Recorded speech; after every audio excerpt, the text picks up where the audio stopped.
Welcome to the podcast. The Aging Queen. Welcome to the podcast. Welcome to the podcast. And welcome back to a new episode of the Aging Queen podcast. We have one of our regular guests, Rob from Madrid. Hello, Rob. Hi. Hello, hello. How are you today? Doing A-okay. How you doing? I'm doing great. I just spent a weekend in Montreal, first time in What? Canada. Oh my goodness. Yeah, it was fantastic. Highly recommended. I didn't get to taste some of the poutine, which is which is fries basically with cheese and These curds. Yeah. yeah on top. But we were only there really one full day, but we saw a lot. The Basilica of Notre Dame, Ooh. stunning. It's just beautiful. And we went on the Ferris wheel and took a little stroll through old Montreal, which is just beautiful, stunning. Oh, Anyway, yeah, it was a nice little weekend getaway. nice. I went to El Alamo on the outskirts of Madrid and I saw a Renaissance fair. It was Oh, interesting. It was cute, but did you partake in any activities in the fair? I bought a cute little shirt that had like designs of retro looking feathers that had nothing to do with the Renaissance. I just saw the store or the stall and I was like, "Ooh, cute, mine." No, But no jousting, no fencing, no, no, no no. duels. I saw some things. I saw some like people Some dressed up as things. elephants and some people dressed up as dragons, and that was interesting, but I mean, it was something Okay. different. Yeah, Yeah. it's nice to get out, see things. Yeah. All right. Well, today's episode is one that's been on our mind for a while. It's basically about sobriety and alcohol and drug use in the gay world. I feel that this is an issue that a lot of gay men and members of the LGBTQ community in general struggle with. Mhm. Um, I've been almost a year and a half without smoking, which was it's a huge step for me because I smoked Yeah. for quite some time, over 20 years. So I think I'm so glad that I quit. I didn't want to. I took advantage of being sick for a couple of days with an upper respiratory thing to just stop smoking. After 2 3 days of not smoking, I said, "Oh, look at that! I'm not smoking. So let's do it another day." And then the fourth day turned into a fifth, fifth a sixth, and then I said, "Look, it's a full week. Why go back? Let's take this opportunity to quit." And it's been almost 2 years, 2 years in August of this year. Congratulations, that's Thank you. great. Thank you. I think that's a sign of getting older. In my 20s, I would have never wanted to quit. I was just, into hanging out and the way it made me feel. They were like your little friends, Whenever you had to wait for a bus or the metro or something, you would just light one up. They kept you company. But now I realize they're toxic friends because they're not good for you. So it's Mhm. like beware of the company you keep. Oh, yeah. Yeah. In And AA, we have a term called lower companions. So, mm, it's the people that you hang out with in either active addiction or not, but just bar friends, really, and yeah, they don't really care. I don't wanna say they don't care if you're alive or dead, but they don't really care if you're there at the bar with them or not, because 'cause they're gonna be there anyway. And, "Hi, I'm Robert, I'm an alcoholic. I've been sober for around a year and a half now, almost 2 years in November, so mhm, for almost the same journey as you giving up cigarettes, me giving up alcohol. Um, yes, I'm, I definitely do relate to your journey. I think, just when I saw a family member of mine get sober, I was just really inspired, and it really was a mirror up to my face, and I was just like, "Ugh, yeah, the red flags have been there, but, when you wear rose-colored glasses, all the yeah, flags are red," you know what I mean? So, when you finally take a good look in the mirror and you realize that the actions that you're taking are not actually positive and, Right. you know, it's just like with cigarettes. It's like you're spending so much money on something that is bad for you and it's not good for you. Just like with me and alcohol, I was spending lots of money on Yeah, it's not a going cheat. out. Drug use, alcohol use, cigarette use, they're not cheap habits by any No. means. And for what? Just to be cute on the corner with a friend? You could be cute on the corner with a friend with and doing lots of things. It doesn't have to be alcohol or cigarettes Right. or I think anything. it just for instance, for me smoking, like I said, it would be, it would well, first thing I did enjoy that feeling, the initial feeling you got, um, when you smoked your first when you took your first couple puffs. Problem is that it's, super addicting, and Mhm. after you smoke one cigarette, you wanna smoke another, you Like know? Pringles. Yeah. Like Pringles, exactly. So, imagine smoking Pringles. But, I just it's just one of those things where you just, keep going and just smoking, and then at the end of the day, you realize you just smoked 2 packs, especially Mhm. if you go out at night after a full day of working, for instance. So it's, after moving to California, it was no one smokes there, you know? So it really helped me, for instance, to quit because you don't have the triggers. People aren't asking you Around for you. Yeah. cigarettes. Yeah, the Mm. triggers around you. You're not walking into a plume of smoke, for Mhm. instance.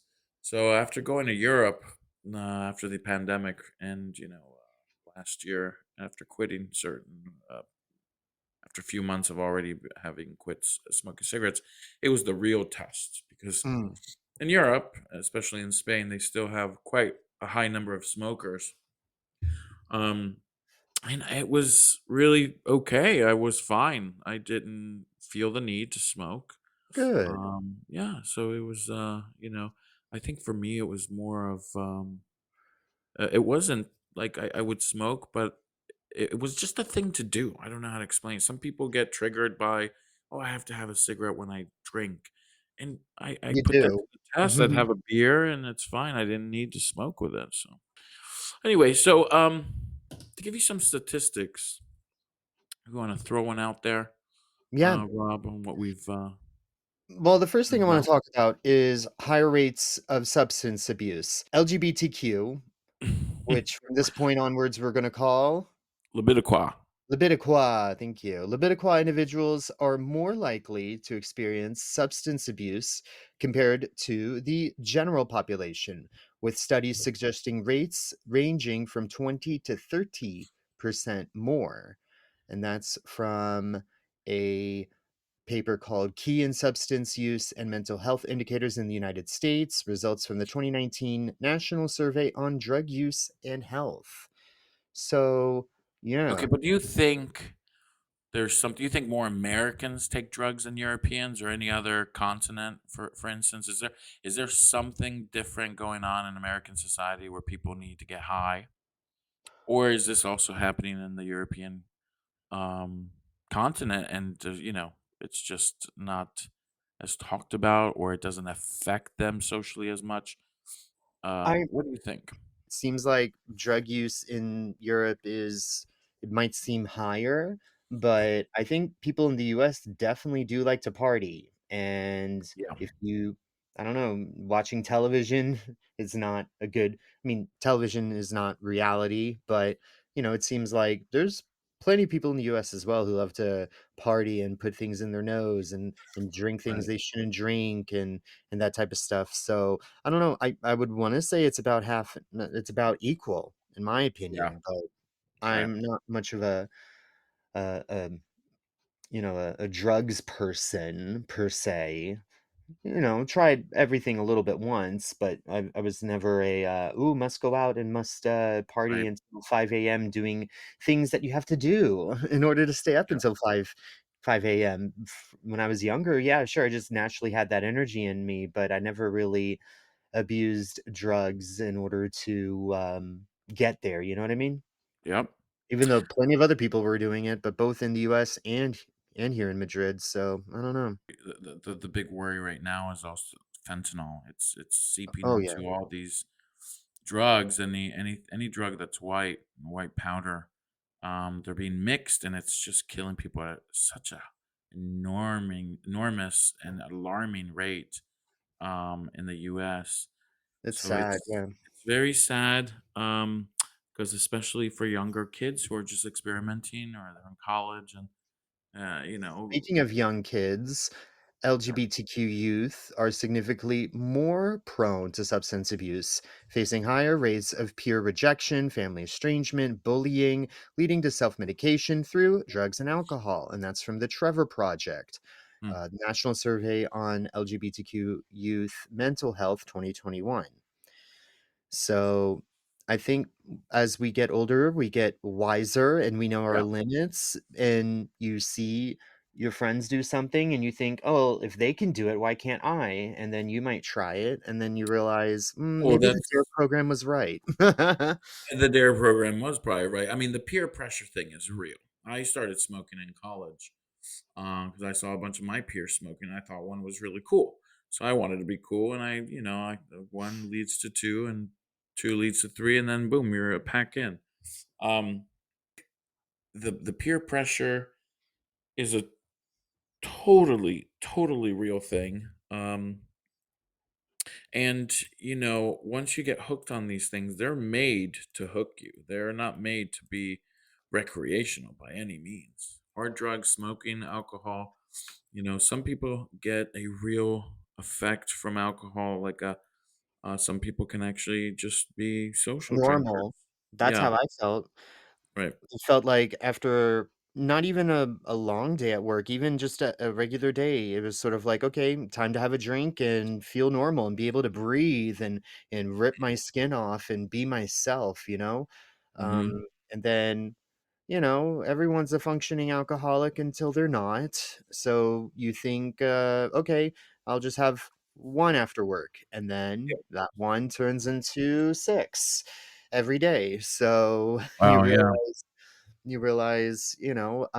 there's better ways to feel better after work or after school, especially when when you think your friends are going to be there for you at Hmm. the bar or in the social gathering or whatever, but then they're only concerned about themselves too, which is fair enough. We're all humans. We're all going through things in our life. We all can't be there for everybody 100% of the time, but you know, um, some people just like to take advantage of other people in these situations in when Yeah. they're in active addiction, and it's not a good, fun place. So, No.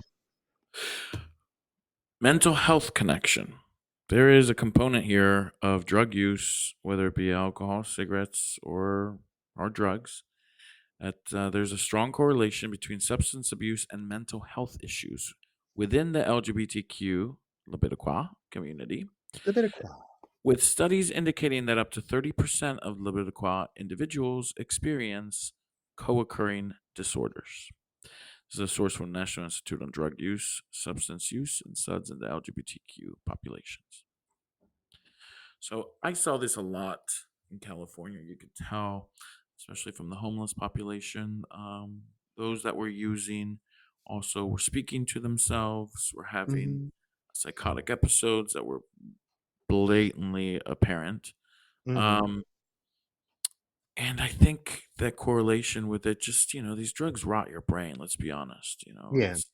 It may not happen the first or second or third time, but it's gonna rot your brain and eat it out pretty It's gonna quickly. catch up with you, yeah. Yeah, yeah. So, you know, uh, I'm not saying everyone needs to be a fitness trainer and in tip top shape, but we can lead our versions of healthier lifestyles Yeah. and still have fun and build community. I don't want to be gloom and doom and say, being gay is going to lead you to all these negative outcomes, No, because I love being myself and I'm I sure love you do being too. sober. I Yeah. love being gay, I love being sober. I used to hate it. I used to hate being my sober self. I used to not look forward to being alone. Right. I used to not look forward to a lot of things, but, once I flipped the switch and decided to concentrate on being good to myself and being good to others around me and being good example, Yeah. um, that's when, even if no one was looking, just, you know, getting sober really has, I made think my life so much better yeah, for sure. in I, every I way. think there's a I think there's a strong component here in gay people, queer folks that you hate yourself, you know. Mhm. Oh, yeah, and you I wanna know that's happened make for yourself me. feel good because you hate Yeah. yourself, yeah. Yeah, I think we come from a trauma. We'll cover this in future episodes. But coming Mhm. out is a healing process there. Um, there's some trauma there. We can't, just, Shake. Yeah. yeah, we can't shake. And it takes a while. I mean, just being gay is traumatic enough. It is because you are, the world is not set up it's not a gay world. We're left hand people in a right hand world, is what I'm Yeah, saying. that's it, um, yeah. Everything's set up for straight weddings and the way the world is set up in a Mhm. sense, society. Um, Things are getting easier, Yeah, there's more representation in the more media, which is representation, great. I just kinda more wish I had acceptance. that. Yeah. But in that sense, we still need to look inwards and say we are wonderful. We need to love ourselves and make better choices. Yeah. And a lot of times is we're also just trying to find acceptance in the community. Okay. And we want, like I said, I started smoking because I wanted acceptance from my peers. I thought one was cool. And I thought she was cool. And I said, hey, if she smokes, I'm going to smoke. And hey, we became friends. So, did I get something out of it? Yes. Was it worth it? Absolutely not. Because it began a 20 plus year addiction from that silly, Cancer stuff. Yeah. mechanism of peer pressure, Mhm. So what I want to tell anyone that's listening is, if you are dealing with substance abuse, it's first thing, get help, Yeah. get with a Talk to a mentor, friend. talk to a friend, anyone that has already gone through it, and get into these programs. I know it's hard, but at the end of the day, it's also about doing inner work on your self love. Because once you build that stronger self esteem for yourself, you will be stronger to combat any of these addictions. Do you think your self-esteem has gotten better now that you've quit smoking? Yes, because I feel like I beat down a demon, Mhm. not just an addiction demon, but I also um, made a good win for myself in a sense. Once you feel that you can, that's why people run marathons and all this. Once you reach a True. milestone, once you reach an objective, that builds your self esteem. It says you can do it. You're worth it. You are you're smart and you're productive and all these positive things. Well, that is how you feel when you kick a habit or when you do things that are good for you and are positive for you and make you grow as a person, for instance. Yeah. So anyway, I'm proud of you. I'm proud of yeah, me too. I'm proud of us. So Yeah. I think to discuss a little further, um A hole? there's a whole component or Oh. section of the gay community that indulges in what's called party and play. Oh, yeah, I've heard of that. Yeah, chemsex, Ugh. or for Sounds injection scary. drug users, it's called slam sex. Ugh. You know, this is pretty hardcore stuff. Yeah, and people will go anywhere to find community. Yeah, You name it, they're gonna find a community, not just within the LGBTQ community, but yeah, everywhere. It's so hard to make friends in your late 30s, and people will do dumb things in order to make friends regardless of age, because Right. it doesn't get any better. Yeah. Making friends wise, I mean, well, doing positive things does get better, but, yeah, going Some down of that these rabbit hole, I don't know. Oy, Yeah, I mean, some of these drugs, when you're having sex, make you feel better, they say. It says they some say. stimulant drugs, such as methamphetamine, drastically delay the need for sleep, increase sexual arousal, and tend to inhibit ejaculation. PNP, sexual encounters, can continue for many hours or even days. Some of these folks are going on benders for 3 or 4 days while they're high, having sex with multiple partners, and of course, making them susceptible to more STDs. Yikes. So yeah, I think this is an issue that we within the gay community need to discuss and say, hey, why are we doing this, and why are we letting ourselves get this, out of hand? Because sex is great, love is great, and having to do it while you're on drugs, it may feel good, but it's never gonna be as good as when you're sober. It just isn't. Mm, 'Cause it's sustainable, first thing. Sober love is sustainable. If you're in a room with a bunch of people and everyone's high and people are being careless and, you're having sex with who's the multiple responsible partners. one? No one. Yeah, I mean, I don't wanna sound like I'm like, this, The party boomer type police. of person, party pooper, I but know. I just think that it may feel good at the beginning, but the consequences, folks, are detrimental, for your health. And For your now relationships, the if all you relationship. do is obsessed with, this and that and the other, and you're addicted to X, Y, and Z, how are you gonna form meaningful relationships? Of course, the relationships you have with like-minded people are gonna be bad because you've gone down that hole, that And not only K-hole that, per se. you don't even know what you're getting in these pills because a Oh, lot of yeah. them are cut and tainted.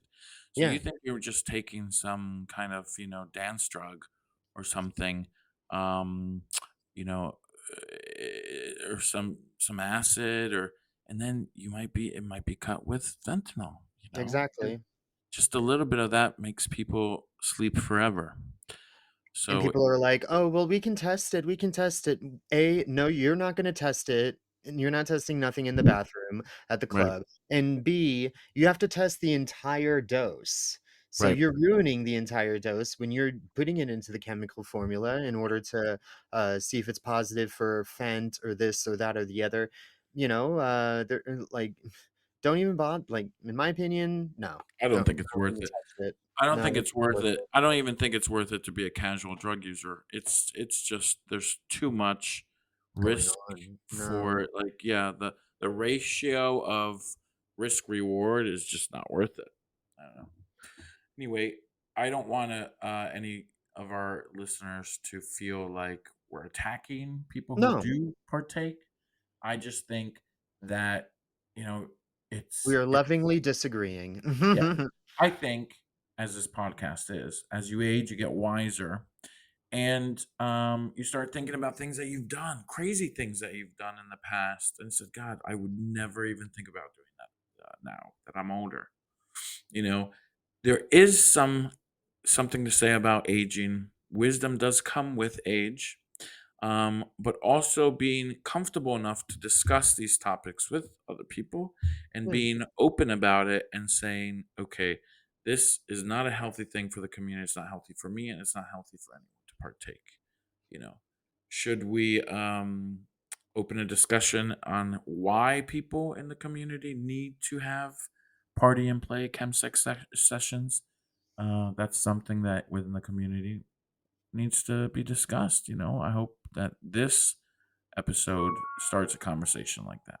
I think if more people said no to these things and people looked up to those people saying no, then, Yes. you know, but not in a bad, annoying way saying no, because that's just gonna make people wanna do it more. Right. Like, "Oh, you smoke cigarettes? That's disgusting," Yeah. that's gonna make me wanna smoke even more cigarettes I if you're know. Yeah. gonna if you're gonna make me, think it that way. But if I found a cool, good example, like a hot guy that's, like who's like, "Oh, I could never," We need and then basically the dare program with hot guys Yeah. shirtless, right? Is that what you're saying? Oh, yeah, absolutely, with nip Hey, clamps and that everything, works. saying, Yeah. "Say no to meth, kids." I know. Yeah, because like for instance, maybe on those smoking, in Europe they have those atrocious photos on the pack of cigarettes with like, toothless faces and uh Fingerless people yeah. and scars from surgeries and stuff, yeah. What if we just you know, put hot guys on the anti-smoking posters Oh, where you yeah. buy the cigarettes? Mhm. Maybe that'll even Reverse things out. psychology, something like Yeah. that. Absolutely. I'm sure there's some kind of strategy. But yeah, I think, hey, listen, I am 46. I grew up with the DARE programs in school here in the US. And I And Dare feel didn't work, and Dare was I a think failure. DARE was a failure. This was a Uh, failure too. I think the war on drugs was a complete failure because I feel, especially having lived in California where it's a complete mess out there, um, there are more people doing drugs than ever, I feel, Yeah, and I think statistically, just from fentanyl alone, there's over 100,000 people that die overdose a year in the US alone. So these are tragic numbers, guys. yeah. Don't Anyway, touch the drugs, please, guys. yeah, Don't go around and touch anything like that. yeah, absolutely. It's just awful, and it touches every family's lives. It's just not good. Anyway, no more gloom and doom. Just wanted to bring that to everyone's attention. If And you don't if you don't like yourself, yeah, there's so many positive things that you can do in order to make an image of somebody that you like, and I'm not talking about physically because some of us are just, born with gorgeous Roman noses and, big bushy eyebrows. You could be the world's biggest, juiciest peach, and there's always gonna be someone who just says, "I don't like peaches." So, right, I right. think coping mechanisms, healthy coping mechanisms on how to avert situations of, "Oh, no, I'm a gorgeous peach and this guy doesn't like me. What am I gonna do?" You know? Oh, we all want to be loved at the end of the day. So finding that reason why we can't connect with someone with love is super important because I think a lot of people who live on the wild side and do dangerous things is because they can't connect romantically with themselves. Because, like Mhm. RuPaul says, how are you gonna love somebody else if you can't love yourself first? Or how does she say it? How is anyone else gonna love you if you don't love yourself first? I think that's more correct. Can I get an amen? Yeah, and it's so true. It is so true. The older I get, I realize that my relationships in my 20s, now my relationships, even with family or friends in my 40s, it's the way I believed in myself or loved myself is very different, emotionally inside in my 20s than it is my 40s. So I think as we age, not only is growing up uh, mentally, and physically a thing, but it's also about loving yourself and self love in finding that inner love is super important and it changes and it's different. You know? So every relationship that you get in, you have to first have one with yourself before you have one with someone else. I don't know. I think you can also, I mean, we're not robots. We do need community, and I do think we do grow Yeah. and we Yeah. learn a lot from our relationships, whether they're friendships or situationships or boyfriend or whatever type of relationships. And I think we leave our imprint on people, whether it be good or bad. Right. We leave our imprint on people when we associate with them. So, I think obviously, if you're I don't know how much I agree with that statement of if you can't love yourself, how the hell can you love anyone else? I think people who need help just need lots of love, and people who are really down in the dumps, whether they're abusing or not, or Yeah, but people that it's are not just the down kind in of the love dumps. of I needed a hug. It's the kind of love of I need serious convincing that non-self-hate, everything's gonna be okay. like, Yeah. not hating yourself. Does that Yeah. make sense? Oh, It's yeah. How do we there's a get lot there? of yeah, there's a lot of people, especially people who do drugs, that just hate themselves. They hate being who they are, and And it's sober people because too, but also keep traumas deep down inside. They come out a little bit later in life, and you have to deal with them. So, is being gay traumatic? Well, yes, it is. It's a form of trauma. So you have to really find that community, work on yourself, make sure you do not say negative things about yourself, even though it's funny. It's still negative self talk is bad for your mental health at the end of the day. so for homework, I want the listener to write down 3 things that they love about themselves. Start, Yes. Luis. What is one thing that you love about yourself? You don't have to name 3. I'm putting you on the Um, spot. I love how I take chances, such as this podcast. Physically, I love my eyes, and also how I make friends. I love meeting new people, and I Yeah. love learning from them. You know, I love learning. I love walking. I love taking pictures, and I love documenting things, and I love traveling. well, walking. That's how you actually healed yourself, right? From Yeah. your from alcohol abuse. Mhm. Yeah. You started walking after, right? Tell us a Yeah, story of right that. after well, right after work. I mean, when I wasn't going to bars anymore every day after work, it was sort of like, "Okay, how do I fill the time?"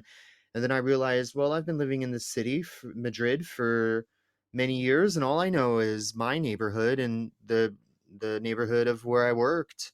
And I was just like, okay, time for me to explore. And every day after work, I'd walk at least in the beginning around 10 kilometers every day Wow. order Yeah. to just explore more of the city, to see the sunset in different places, um, to figure out the city from this neighborhood to that neighborhood, and to piece the puzzles together or piece the bits of the puzzles together. When you hang out in bars a lot, things get a little hazy and you don't know what's really going out on the outside world. So I would listen to podcasts, I would listen Yeah. to new music. I'm finally enjoying music again. That's true. I'm actually excited about artists, which I never really was before, because I think just the alcohol just numbed me to a point where I was just getting by, barely Right. surviving, and not really taking interest in new things. I saw Star Wars for the first time on Yeah. Saturday. Yeah. And I'm like, "Wow, this is actually great. Now I understand what people are Yeah. talking about," as opposed to, that's weird stuff, I'm trying That's new because you were things. just before you were just focused on your next drink, Yeah, or getting to the and bar. Just seeing people at the bar and hanging out and just postponing everything until the next day or the day after, you know? I feel the So same way with cigarettes. I would actually change, make decisions to accommodate the cigarette use or oh, abuse, I yeah, would say, because like flights, for instance, even oh, though yeah. I can hold it for, I'd say, 8 hours, meaning like the first hour after taking off, you're kind of you're tweaking a little bit. You want, but then after an hour, and a good old cough, smoker's cough, then you're good for the rest of the flight. Mhm. But sometimes I would say, hey, maybe I could take a layover for 3 hours. So 3 hour flight, split it up. So instead of a long nonstop, I might just do a layover so I can stop and smoke. That's the honest truth, you Well, know. when I fly, there's always alcohol on the plane, and I'm just like, "Ugh, what do I do now? Now that I don't Right. have now that I don't have my prosecco or my cava on the airplane," and it's sort of like, "Ugh, okay, time for me to get a bottle of water." Well, yeah, I think alcohol use it must be so hard for you because it's everywhere. Smoking, at Everywhere. least, has ceased in many places, and you can't even smoke inside. Yeah, But and one thing I wanted to bring up was how, a lot of nightlife, especially gay nightlife, is all about alcohol. yeah, I think in the US, you'll find more people that are anti-smoking rather than oh in yeah, Spain, yes. but I think if you smoke in some situations in the US, you'll be the pariah, but if you smoke in Madrid, it'll be like, "Okay, no one bats an eye," or maybe they'll ask you for a cigarette, but, here, it's sort of like in the US, I think they respect you a little bit more when you say, "No, I don't drink, I'm sober," or "No, I don't have that." But in Madrid, it's sort of like, "What's wrong with you?" Kinda thing. Yeah, Or I think they'll tell a story like, "Oh, I got really sick last night, maybe I should give up, drinking too," and I'm like, "Well, maybe you should. Maybe you could try it." And they ask yeah, me, "Oh, am I an alcoholic? I only do this and I only do that." And I'm like, I can't answer that question for you, so that's right. something that you're gonna have to, look on the inside for." But I think here, especially, I think gay I think in the US, I think there's more sober-friendly activities with the gay community, uh, like sober pride and that type of stuff, even though it's not a big event, there are sober options, Right. but, here in Spain, no, not yet. Maybe in the future, or at least people just respecting you when you say no to a drink, because maybe they won't bring it up to your face, or you can always lie and make an excuse or whatever, but, Mhm. no, I'd rather just be honest and say, "Nope, I don't drink anymore. I used to drink too much, and now I don't," Mhm. or, "Drinking makes me sad, so I don't do it anymore."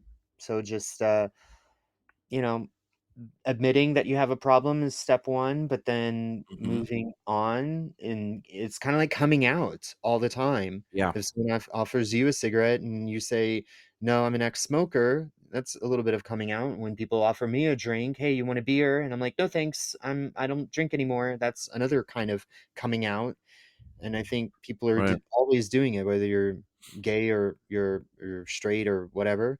I think Yeah. divulging this information, to people for the first time is always a little weary, Yeah. but the more you do it, the stronger you get. It's like a muscle, Yeah. and you the What do you think more of e-cigarettes? Not to cut you off. the vapes, Yeah. I think they're bad, but people smoke them here. Um, People say, "Oh, I'm gonna give up cigarettes, I'm only gonna do vapes," and I'm like, I don't think that's really helpful, but sure, Yeah, I whatever." don't either. Yeah. I I think mean, we don't know the long-term effects on oh of those gosh, things. popcorn lung, that's Right. definitely a thing. And it's infiltrating into the younger, society, Yeah, the because 'cause they're kids. making them all these flavors that are like Right. bubblegum and unicorn or whatever. I think it's the same as smoking. There's no, There's no way um around it. Just put yeah, it there's no safe alternative to smoking. It's Oh just god, no. Just give it up. Yeah. well, if any of you listeners need to find help or treatment, there are certain agencies out there here in the US. You can call 1 800 662 HELP. That's 1 800 662 4357, or go online to findtreatment.gov. There'll be someone there. If you have a cell phone nearby, you can also text 988 if you are in crisis. So there will be someone there to help you and guide you along your way. Remember, guys, these are just episodes that we think are very important for us, members of the LGBTQ community, but not just us, for anyone that might need to discuss these important issues as we grow and go along our journey in aging and growing up. So, hopefully, some of these topics have helped you. And if you need any help or treatment, please reach out to those folks. They're great professionals and resources.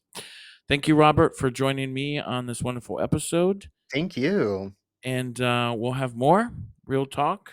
And again, thanks a lot and have a good day. Thank Put you down the for, pipe and pick up a book. and like and subscribe here Yeah. wherever you can hear our podcast, The Aging Queen. Bye. Bye.